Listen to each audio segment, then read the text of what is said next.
Iya, Type-C.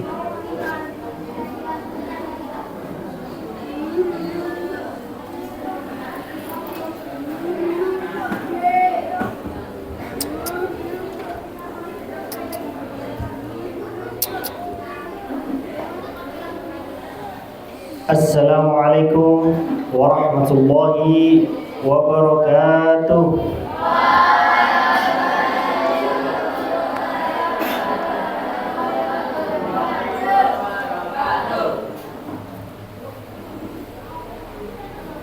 Jawabnya masih lemas. Assalamualaikum. Coba jawabnya yang semangat. Assalamualaikum warahmatullahi wabarakatuh.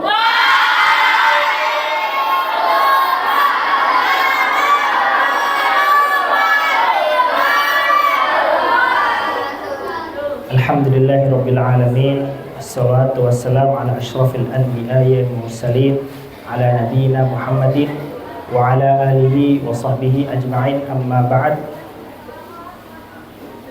Qala rabbi shrah li sadri wa yassir li amri wahlul 'uqdatam min lisani yafqahu qawli.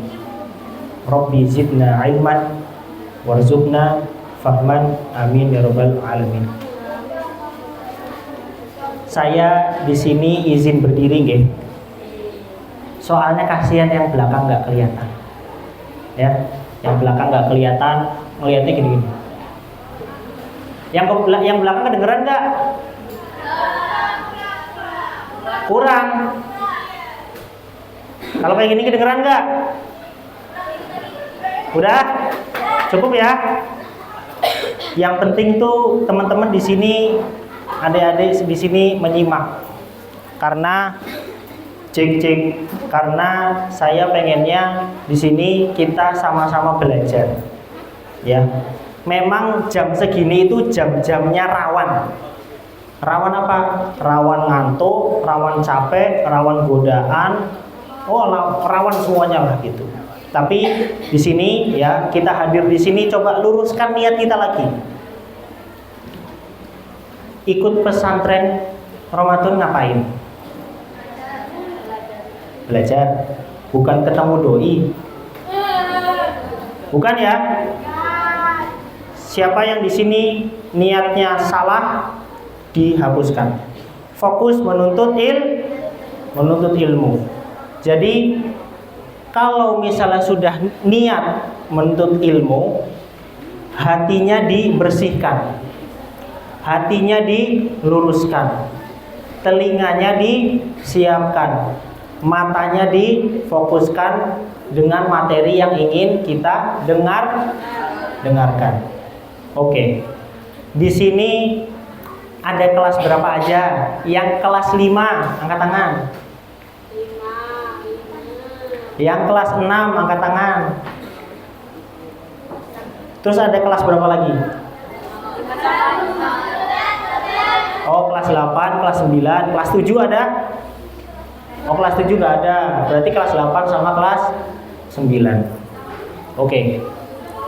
Izinkan saya di sini kita sharing aja. Jadi aku pengennya nanti teman-teman juga banyak bertanya. Teman-teman juga aktif. Nggak cuman saya yang ngomong. Ya, karena apa? Karena kalau banyak ngomong itu cepet haus. Ya, saya juga pengen ngobrol bareng biar apa? Kita itu belajar bareng, ya. Hari ini aku mau membacakan, kita akan belajar satu ayat. Di dalam Al-Qur'an ada yang namanya surat Muhammad. Surat apa? Surat Muhammad ayat ke-7.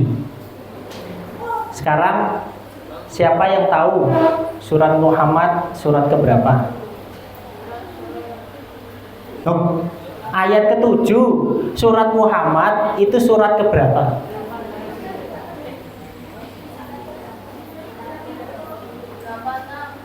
Hah? Surat keberapa? Ayo. Ayo, siapa? Oh. Surat ke? Surat ke? Surat ke? Siapa tadi yang nyontek? Surat ke-47. Ditulis Quran surat 47 ayat ke 7. Qala ta'ala fi kitabihil karim ba'da a'udzu billahi minasyaitonir rajim. Bismillahirrahmanirrahim. Ya ayyuhalladzina amanu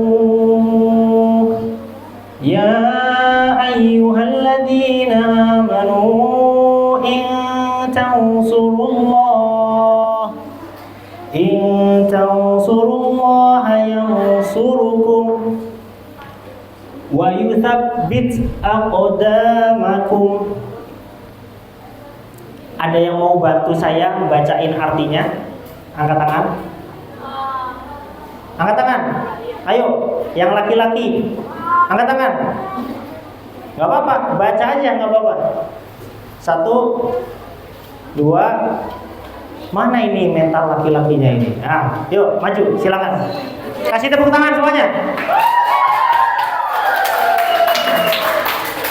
Namanya siapa? Menghadap ke sana. Namanya siapa? Atar. Kelas berapa? 6. Coba dibaca artinya. Artinya, wahai orang-orang yang beriman, jika kamu menolong agama Allah, niscaya Dia akan menolongmu dan meneguhkan kedudukanmu.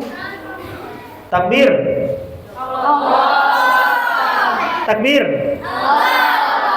Silakan duduk. Makasih ya Mas Atar ya.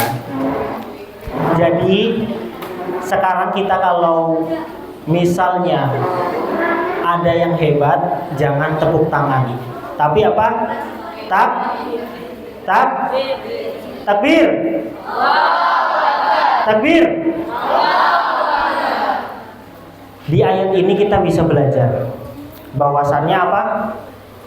Ketika kita menolong agama Allah, maka kita akan ditolong oleh Allah Subhanahu wa taala. Maka di sini ya, kalau kita lihat ayatnya, Allah manggil siapa? Orang-orang yang beriman. Di sini siapa yang tidak beriman? Semuanya beriman, ya? Siapa yang percaya Allah? Siapa yang percaya Rasulullah? Siapa yang percaya Nabi Muhammad? Siapa yang percaya Al-Quran itu adalah kalamullah? Kalau misalnya Allah manggil ya ayyuhalladzina amanu, itu untuk siapa? Untuk kita orang-orang beriman. Maka kalau ada kalimat di dalam Al-Quran ya ayyuhalladzina amanu, tunjukkan kepada diri kita sendiri. Allah lagi manggil kita. Ya, Allah lagi manggil kita. Jadi ini sebuah komunikasi bagaimana Allah Subhanahu wa taala, Tuhan kita yang Maha Tahu, yang Maha mengetahui segalanya, yang Maha berilmu, yang Maha berkuasa, itu berkomunikasi dengan kita. Maka kita jawab. Kita jawab dengan hati kita. Ya ayyuhalladzina amanu. Wahai orang-orang yang beriman. Apa? Selanjutnya intan surullaha. Coba kita mulai hafalin ayatnya. Ya ayyuhalladzina amanu.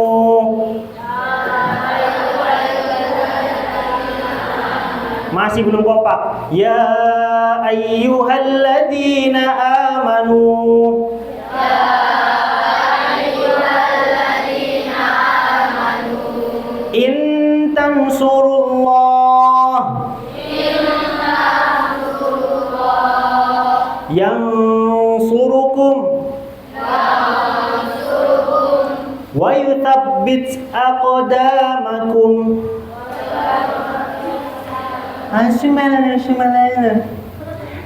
Dilihat hurufnya. Wa yuthabbit aqdamakum. Potongan ayat yang pertama. Ya ayyuhalladzina amanu, Allah lagi manggil Yang kedua, intan surullaha. Jika kamu menolong agama Allah, ditulis. Jika kamu menolong agama Allah, maka Allah akan menolongmu. Yansurukum. Sekarang kalau kita lihat struktur ayatnya, digambar struktur ayat. Yang pertama, ya ayyuhalladzina amanu, ya. Yang pertama nih,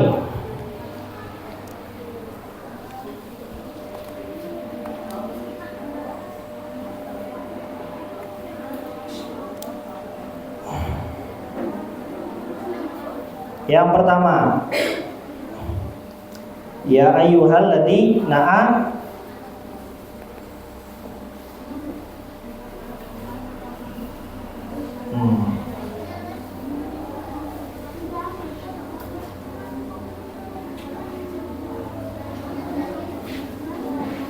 Ya ayyuhalladzina amanu, bagaimana Allah manggil kita, ya. Itu yang pertama.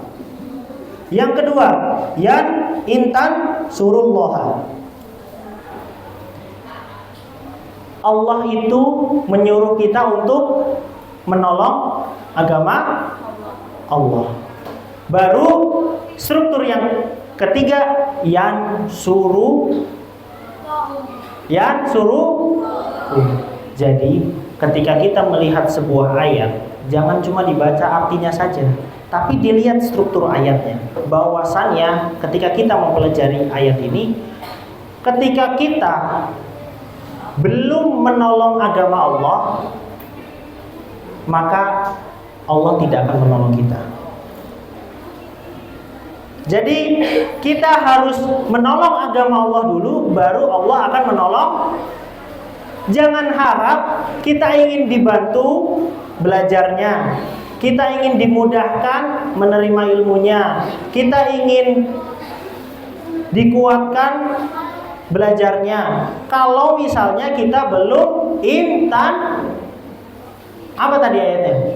Intan surullaha. Ketika kita menolong agama Allah, maka kita akan ditolong oleh Allah. Sekarang di sini siapa yang sudah hafal juz 30? Hafal. Insya Allah hafal ya. Itu adalah salah satu bentuk intan surullah. Bagaimana kita menolong agama Allah dengan apa? Banyak berinteraksi dengan Al-Quran. Semakin kita banyak berinteraksi dengan Al-Quran, maka kita akan dibantu oleh Allah. Sekarang siapa di sini yang mau sukses? Siapa yang di sini yang mau jadi dokter? Jadi tentara? Jadi pemimpin? Jadi pengusaha sukses? Kuncinya adalah intan surul. Jangan harap kamu ingin ditolong oleh Allah kalau kamu belum menolong agama Allah. Jadilah tentara, tapi kalian tentara penghafal Al-Quran. Jadilah dokter, tapi dokter yang paham agama. Jadilah masinis, jadilah pemimpin, jadilah bupati yang dengan kalian jabatan itu, keilmuan itu, kalian tetap memegang Al-Quran. Ya, poinnya sampai di sini. Mengerti? Ya. Coba kita hafalkan ayatnya lagi. Ya ayyuhalladzina amanu.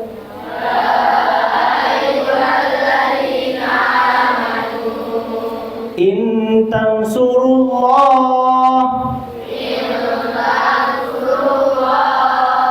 yansurukum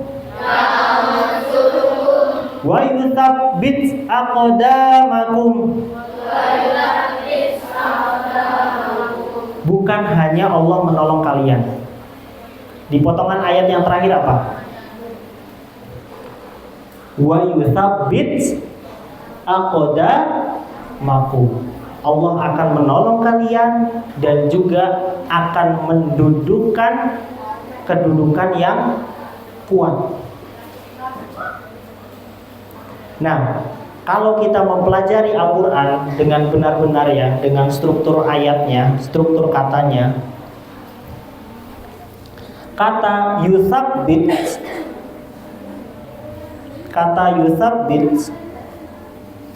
itu artinya adalah Allah akan teguhkan, tancapkan, kuatkan kedudukanmu. Ya, Allah akan tancapkan kedudukanmu.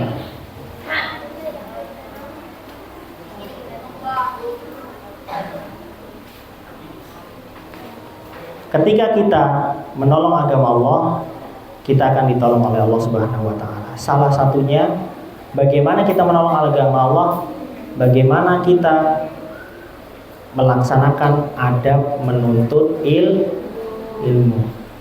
Mas, salah satu contoh adab menuntut ilmu apa? Sok, siapa yang bisa kasih contoh? Contoh adab menuntut ilmu. Angkat tangannya. Menghargai guru. Apalagi? Bersungguh-sungguh. Apalagi? Disiplin. Niat. Salah satu adab menuntut ilmu ialah kalian harus mendengarkan. Satu itu. Sebagai thalib, sebagai penuntut ilmu, kalian masih di tahap belum boleh. Maka kalau ada yang berbicara harus Mendengarkan. jangan berbicara, apalagi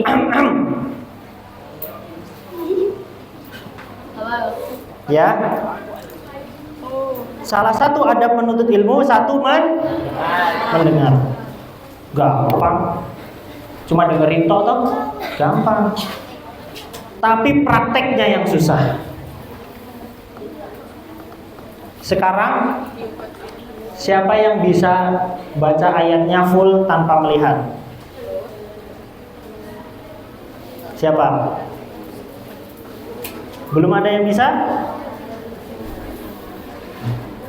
Berarti kalau belum ada yang bisa, belum menerapkan pendengaran. Bagaimana ilmu bisa masuk? Bagaimana kita mau jadi orang berhasil kalau kita nggak mendengarkan?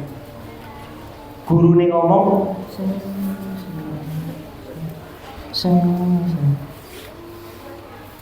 itu sangat sulit dan menjadi tantangan kita semua. Satu, ketika mendengarkan, kalian serap ke otak. Jadi kalau kalian masih di SD ataupun SMP, banyak mendengar. Satu lagi, banyak ini apa nih? Mata. Banyak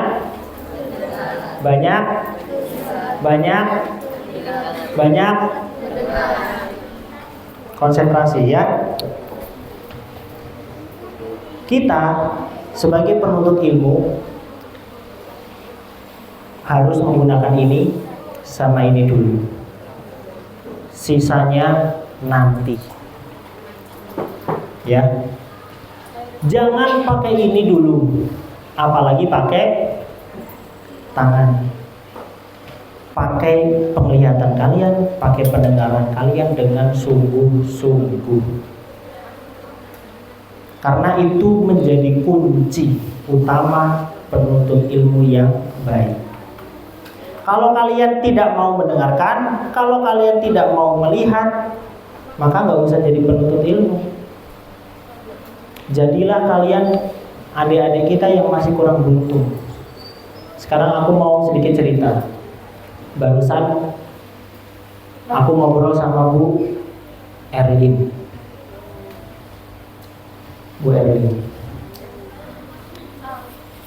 Ini kita sedikit cerita ya, ngobrol-ngobrol aja ya. Beliau kemarin sempat berkunjung ke lapas. Tahu lapas? Rumah tahanan, tahu? Penjara, tahu? Tapi penjara khusus untuk anak-anak. Loh, memang ada mas penjara anak-anak? Ada.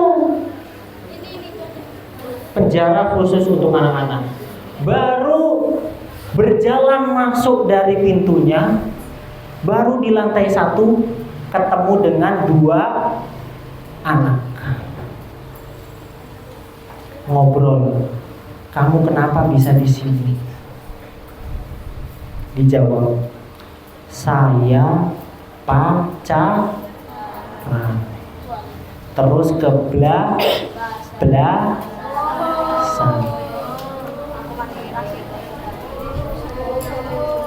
Terus apa? Terus melahir. Bayinya hidup enggak? Bayinya hidup, tapi dibuang. Kemana? Ke sumur. Pas ditanya kenapa? Kenapa bayinya dibuang? Saya panik, terus saya buang.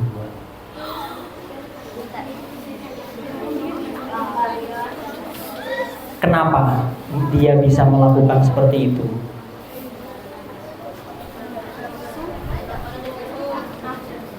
Karena dia tidak mendengar. Simple. Karena dia tidak melihat. Mendengar dan melihat itu bukan hanya menggunakan telinga dan mata. Tulis.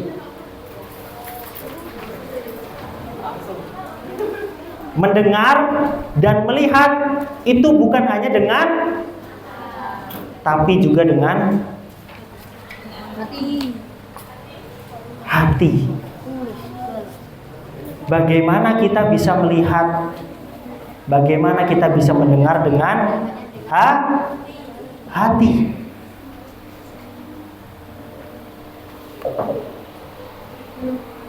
Seorang penuntut ilmu bukan hanya dituntut untuk bisa menuntut ilmu dengan telinga ataupun mata, tapi juga dituntut untuk bisa melihat dan mendengar menggunakan hati. Seorang penuntut ilmu tidak hanya dituntut mendengar dan melihat menggunakan telinga dan mata saja, tetapi penuntut ilmu dituntut untuk bisa melihat dan mendengar menggunakan. Mas, gimana caranya melihat dan mendengar dengan hati? Kita tunggu sampai pesan-pesan berikut ini ya. Muncul pertanyaan ya, Mas, gimana caranya melihat dan mendengar dengan hati? Caranya melihat dan mendengar dengan hati, pertama, tulis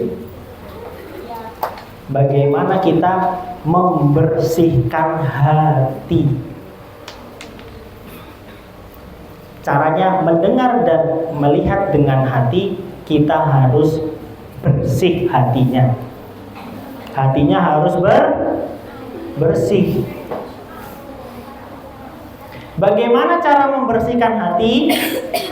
Sama dengan bagaimana cara membersihkan hati? Sama dengan tidak melakukan maksiat.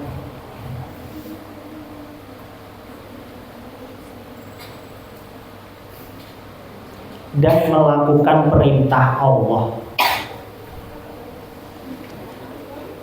Melaksanakan perintah Allah dan menjauhi larangan Allah. Itu cara membersihkan hati. Maka di sini kalau misalnya kita belum bersih hatinya, Jangan menuntut ilmu. Bersihkan dulu hatinya. Satu, dengan cara melaksanakan perintah Allah dan menjauhi larangannya. Yang kedua, menghafal Al-Quran. Mas, menghafal Al-Quran susah. Kita mulai dengan 1 ayat per hari. Bisa lah ya, 1 ayat per hari bisa? Dengan 1 ayat per hari, besoknya 1 baris per hari. Besoknya 2 baris per hari. Besoknya 1 halaman per hari.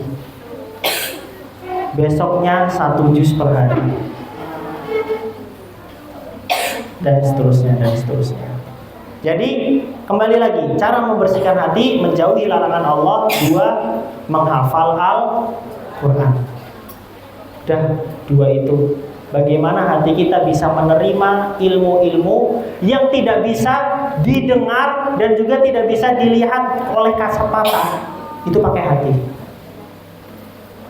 Saya jamin di sini ada orang yang jasadnya di sini. Ada adik-adik yang jasadnya di sini, tapi hatinya nggak di sini. Gimana cara melihatnya? Dari matanya. Kalau kalian fokus, kalian benar-benar pengen menuntut ilmu di sini, kalian fokus.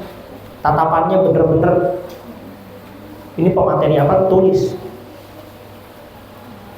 Ada yang itu jasadnya aja di sini, tapi hatinya nggak tahu kemana. Nah, kita belajar tadi pakai telinga, pakai mata, satu lagi pakai hati. Cara menghadirkan hati di sini itu juga susah.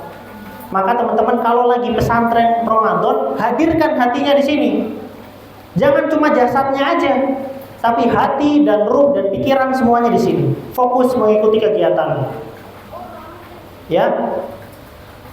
Itu adalah salah satu bagaimana kita intan surullah wa yansurukum wa yuthabbit aqdamakum.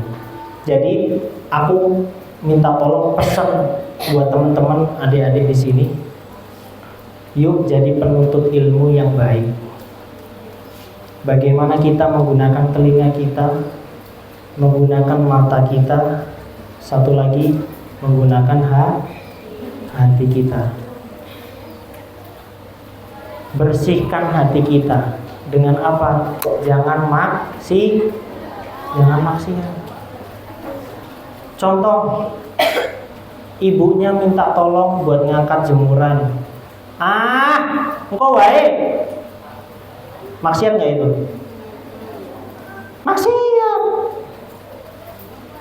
Maksiat itu. Contoh, orang tua sudah menyekolahkan kita di sekolah yang baik. Supaya apa? Supaya tidak seperti orang-orang yang ada di lapas tadi.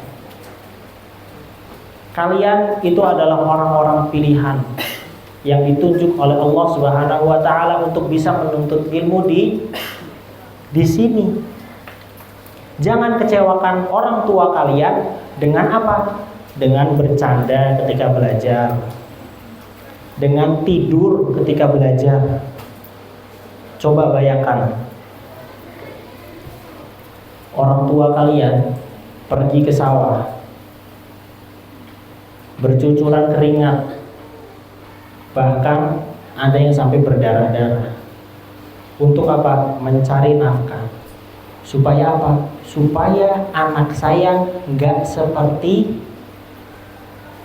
saya. Mereka bisa pinter, mereka bisa sukses.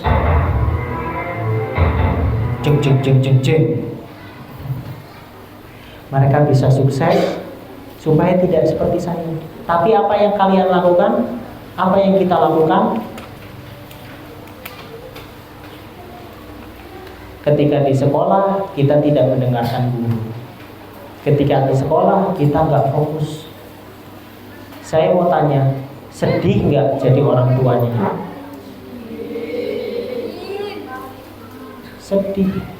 sedih banget. Maka suatu saat ya nanti kalian dewasa, kalian akan tahu betapa susahnya mencari ilmu, mencari nafkah. Maka dari itu, yuk mumpung kita punya waktu, kita masih ada di posisi ini, manfaatkan betul-betul. Kalian bisa tanya kepada orang-orang di luar sana, apa yang kalian sesali? Apa? Mensia-siakan masa muda.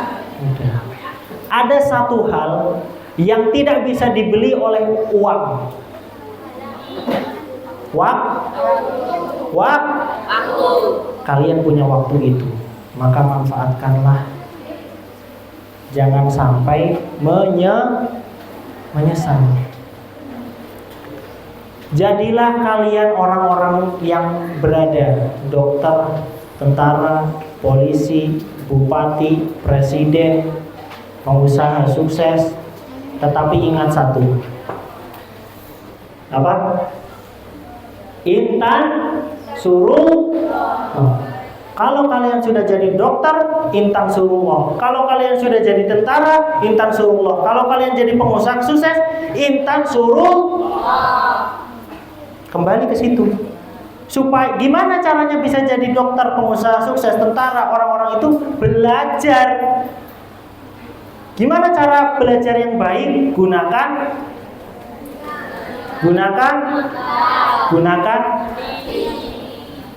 Kalau kalian cuma menggunakan ini dan ini tanpa menggunakan ini, demi Allah kalian akan sesat. Saya kasih kalimat demi Allah ya. Kalau kalian menggunakan ini dan ini saja tanpa menggunakan hati, demi Allah kalian akan tersesat. Contoh, kemarin saya melihat video. Mungkin teman-teman di sini yang punya akun sosmed sering melihat videonya. Videonya apa? Seorang perempuan hafizah 30 juz, lulusan pesantren, tetapi sekarang tidak percaya sama Gusti. Kok bisa? Wow, amazing. Masuk akal nggak? Nggak masuk akal. Karena apa? Dia tidak menghafal Al-Quran, dia tidak menuntut ilmu dengan, dia hanya menggunakan telinga, mata, dan mulutnya untuk menuntut ilmu tanpa menghadirkan hati. Makanya di sebuah hadis dikatakan bahwasannya akan datang suatu masa di mana orang-orang bisa menghafal Al-Quran. Akan datang di mana masa orang-orang bisa hebat membaca Al-Quran, hafal banyak, tetapi hafalan mereka hanya sampai di kerongkongan, tenggorokan saja. Tidak sampai masuk ke hati.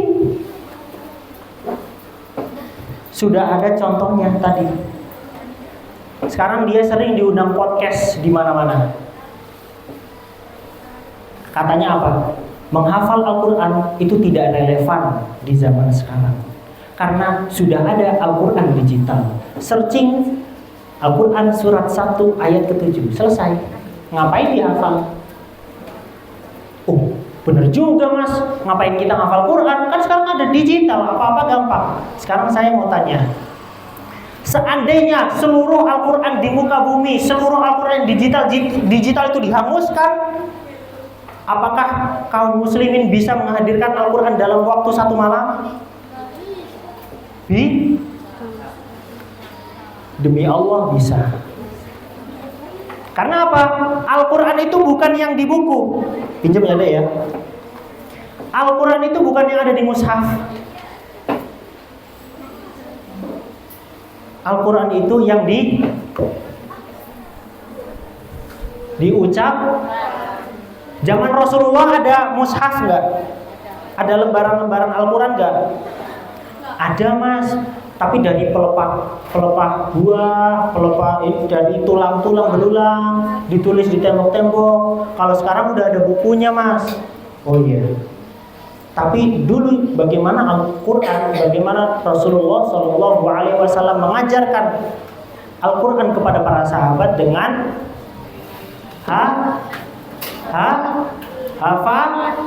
hafalan. Maka di sini siapa yang mau bergabung menjadi keluarganya Allah Subhanahu Wa Taala?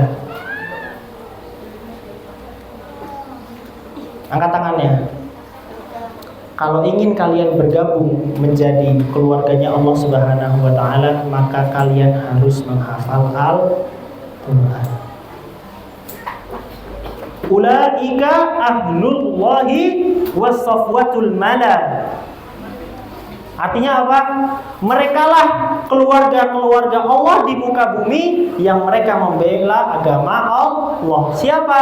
Para penghafal Al-Quran. Yuk kita ngafal Quran, gak apa-apa, gak usah 30 juz. Sedikit tapi diamalkan. Sekarang saya mau tanya, siapa orang yang disebut oleh Hafidh 30 juz? Siapa yang bisa menyebutkan definisi Hafidh 30 juz? Hafidhul Quran. Siapa yang bisa memberikan definisi Hafidhul Quran di sini? Gak ada yang bisa? Ada orang yang bilang, orang yang Hafidhul Quran itu adalah orang yang menghafal 30 juz Al-Quran. Benar apa benar? Ternyata para ulama sepakat, orang yang bisa disebut Hafidhul Quran itu adalah apa? Orang yang tidak mau kehilangan interaksi dengan Al-Quran. Tulis. Siapa Hafidhul Quran? Orang yang tidak mau kehilangan interaksinya dengan Al-Quran. Maka kalau kita mau disebut sebagai Hafidhul Quran, jangan lupa, jangan tinggalkan Al-Quran. Terus kita berinteraksi dengan Al-Quran walau belum hafal semuanya. Tapi kita terus berinteraksi sampai kapan? Sampai hafal, Mas? Bukan, sampai mati.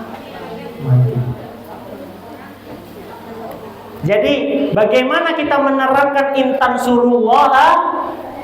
Ayo.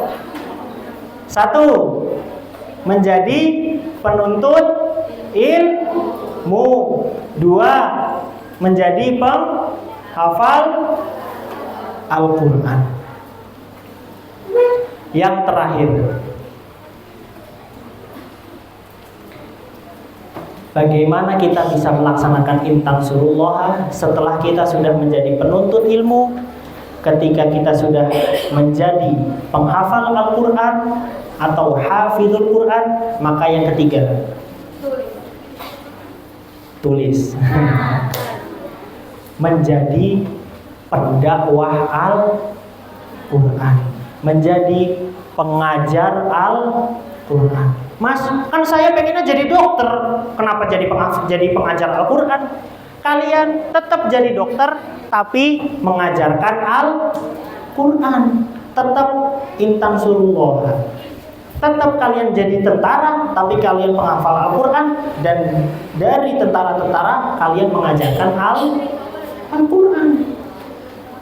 Khairukum man ta'allamal Quran wa 'allamah. Sebaik-baik kalian ialah yang belajar Al-Quran dan mengajarkannya. Gimana cara menolong agama Allah? 1. Menjadi penuntut. Yang kedua,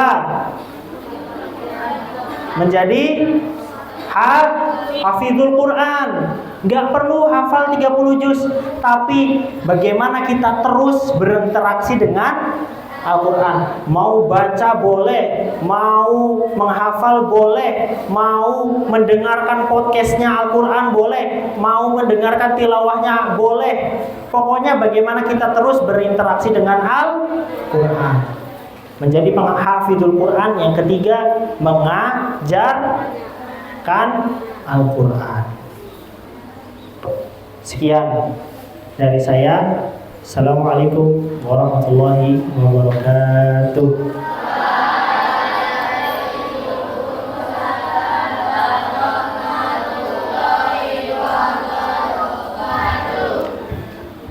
Ada tanya jawab nggak? Oke, selanjutnya sesi tanya jawab. Silakan bagi yang mau bertanya, silakan angkat. Ada yang mau bertanya? Kalau nggak ada, cek. Kalau nggak ada yang bertanya berarti udah paham semua ya. Udah paham semua?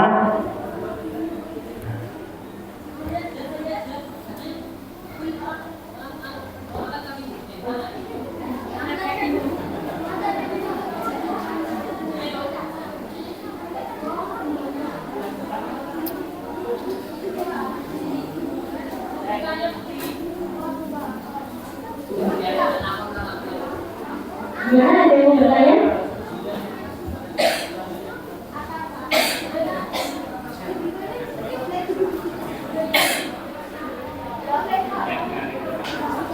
Kalau ada yang bertanya nih, dapat door prize nih.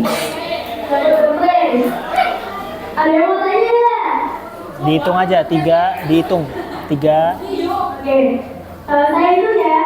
3, 2, 1. Itu siapa gedung biru?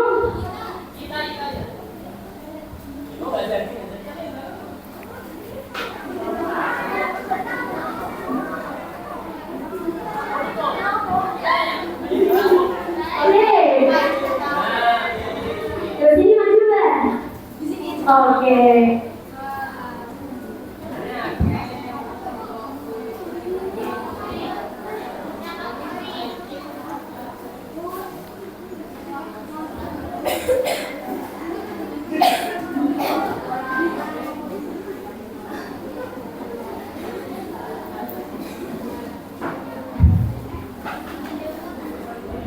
Assalamualaikum warahmatullahi wabarakatuh. Waalaikumsalam.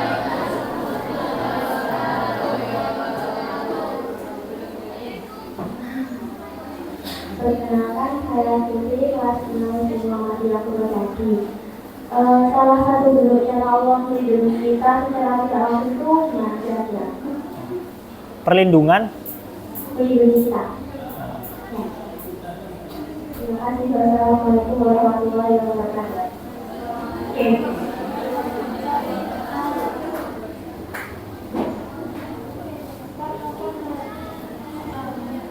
Karena tadi siapa namanya?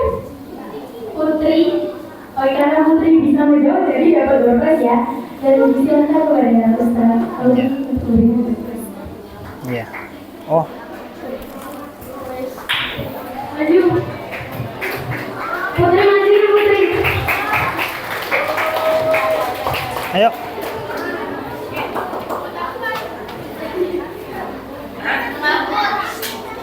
Iya. Ya, makasih ya.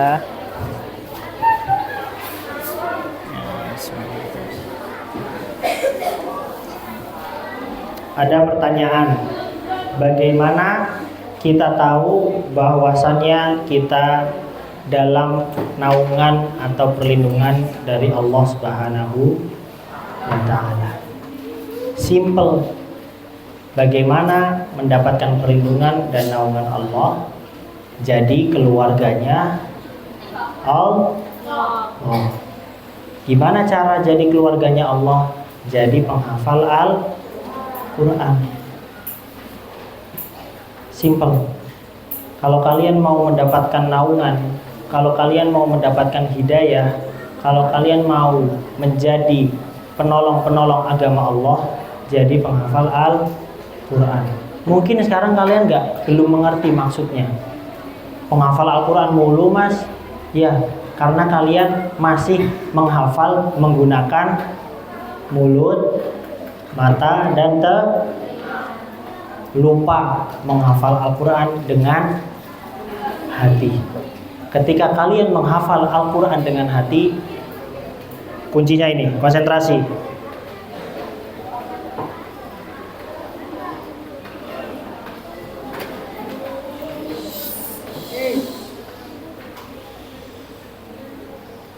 Kuncinya konsentrasi.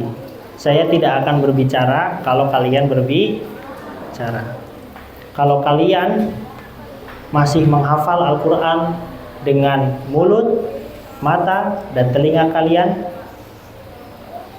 tidak akan menjadi perlindungan Allah, tidak akan mendapatkan perlindungan Allah. Tapi kalian harus menghafal Al-Quran dengan mulut, mata, telinga, dan hati kalian. Hadirkan hati kalian di situ.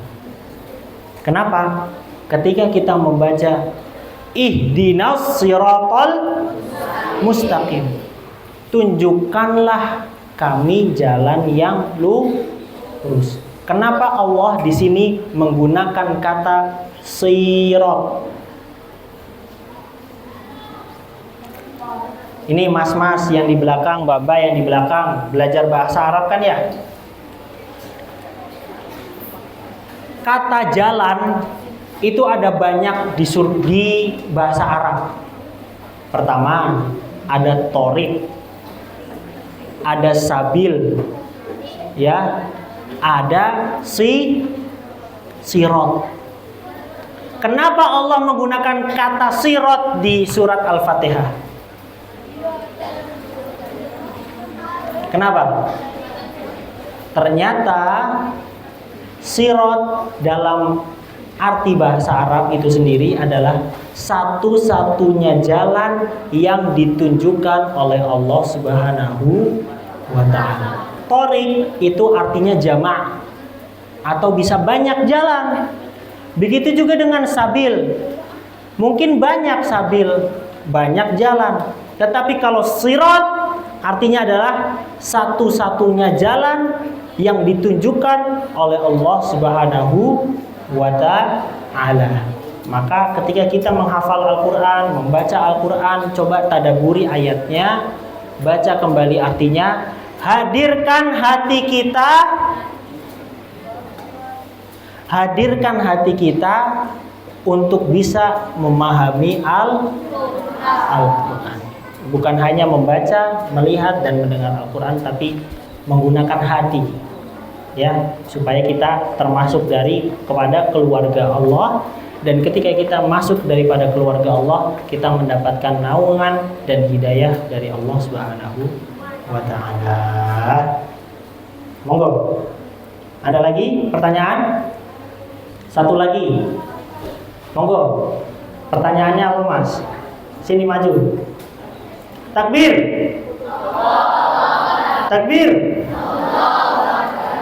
Namanya siapa? Zaka. Ya. Lihat ke sana. Mas Zaka kelas berapa? 5. Mas Zaka kelas 5. Mau tanya apa? Apa manfaat membaca Al-Quran?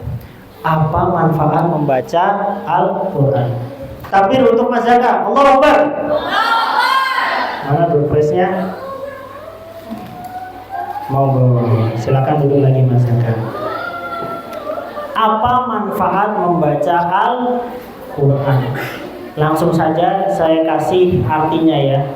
Aku tidak katakan alif lam mim itu satu huruf, tapi aku katakan alif itu satu huruf, lam itu satu huruf, mim satu huruf.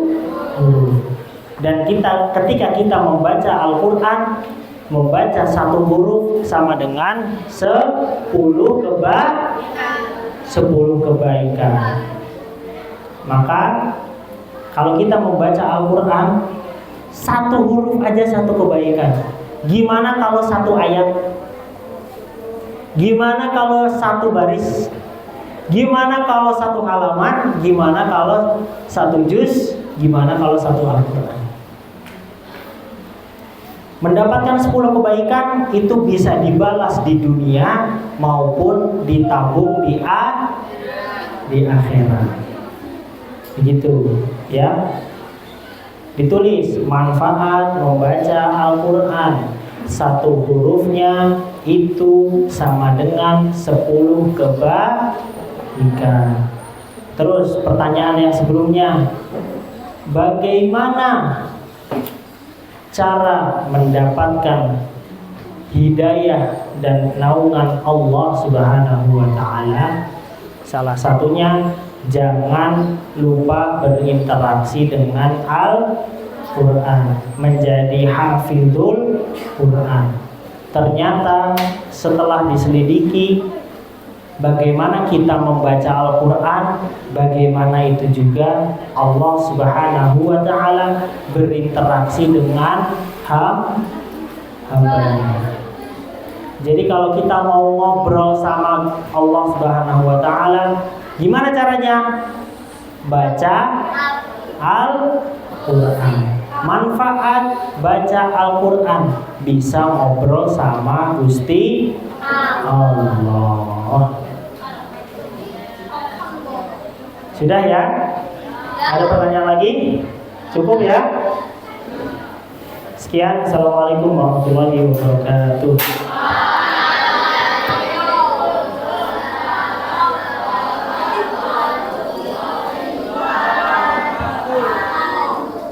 Oke, gimana materinya? Asik ya? Oke. Jadi tadi apa coba kesimpulannya dari materi tadi? Tadi dari Quran surah